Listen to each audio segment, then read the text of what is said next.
কিছু মিলিয়ে ভোট ভালো একটা ভোট হয়েছে আমার অবজারভেশন।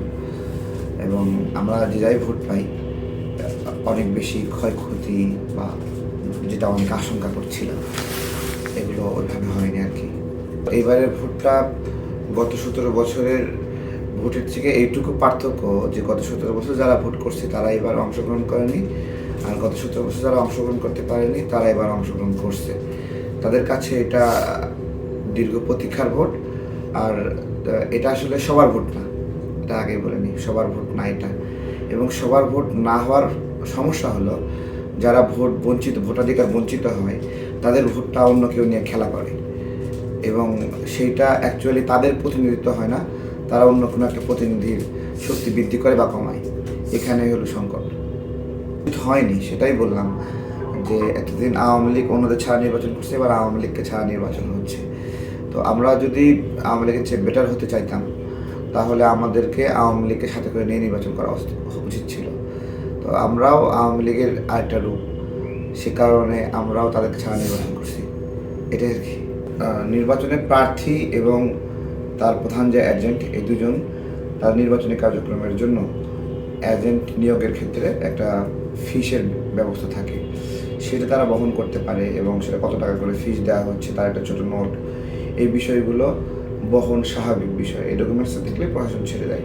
কিন্তু ওই আনডকুমেন্টেড মানে অ্যামাউন্ট যেটা মানুষের ভোট কেনা বেচায় ব্যবহৃত হচ্ছে বা মহল্লার ভিতরে ঢুকে বিলি করছে, এরকম একটা বিষয়, সেগুলো ধরা পড়ছে, সেগুলোই আর কি মানে নিন্দিত হিসেবে আসছে।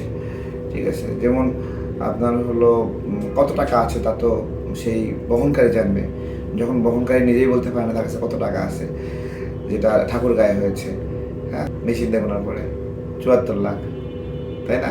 তো এগুলো আপনার হলো সন্দেহযুক্ত পরিমাণ এবং সন্দেহযুক্ত অর্থ।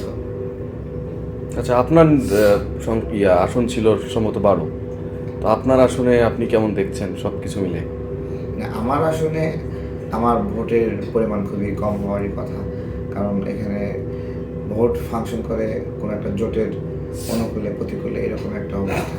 সেটা এজেন্ট নিয়োগ বলেন অথবা মাঠ পর্যায়ে কাজ করেন, বুথ ম্যানেজমেন্ট, এই বিষয়গুলোতে আমরা তো অনেক পিছিয়ে, আমরা তো কোনো জোটের সঙ্গী না। সেই জায়গা থেকে আমাদের ভোটের পরিমাণ ভালো না হওয়ারই কথা। কিন্তু সামাজিক যোগাযোগ মাধ্যমে সবাই জানে, চেনে, পরিচিত হচ্ছে, ভিডিওতে মানুষ দেখছে, বাহাবা দিচ্ছে অথবা নিন্দা করছে। ঠিক আছে, ওইটা তো আর আমাকে ব্যক্তিগতভাবে বাহাবা দেয় না, নিন্দা করে না। যে কথাটা বলি কোনো একটা প্রেক্ষিতে, সেই প্রেক্ষিতের উপরে ভর করে মানুষের রিয়াকশন আসে। সেটা দ্বারা ভোট বেশি পাবো কম পাবো বিষয়টা এরকম না। আচ্ছা, আমরা দেখছি যে অন্তর্বর্তী সরকারের সব থেকে বেশি যারা সমালোচনা করছে তাদের মধ্যে আপনি একজন। তো এই যে মেয়াদ শেষ হচ্ছে অন্তর্বর্তীকালীন সরকারের, মানে তারা কতটা সফল কতটা ব্যর্থ আপনার দৃষ্টিতে? তাদের সবচেয়ে বড় সফলতা হলো তাদের উপর যে একটা নির্বাচন দায়িত্ব ছিল, এটা সুন্দরভাবে হলে এটা সফলতা হবে।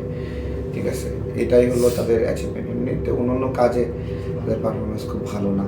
তারাও 4 লক্ষ কোটি টাকা ঋণ নিয়েছে অল্প কয়েকদিনে, বাট 4 লক্ষ কোটি টাকা ঋণ নিলেও পদ্মা সেতুর টোল তারা পরিশোধ করেনি। তারপরে গ্যাসের বিল 5,000 কোটি টাকা না কত টাকা যেন বকেয়া হয়ে আছে। তো আমরা তো বিদ্যুৎ বিল, গ্যাস বিল এগুলো তো কোনোটা বকেয়া রাখিনি, তারা কেন বকেয়া রেখেছে, এই টাকাগুলো কোথায় গেছে, এই জিজ্ঞাসাগুলো মানুষ কিন্তু জোরালোভাবে করছে।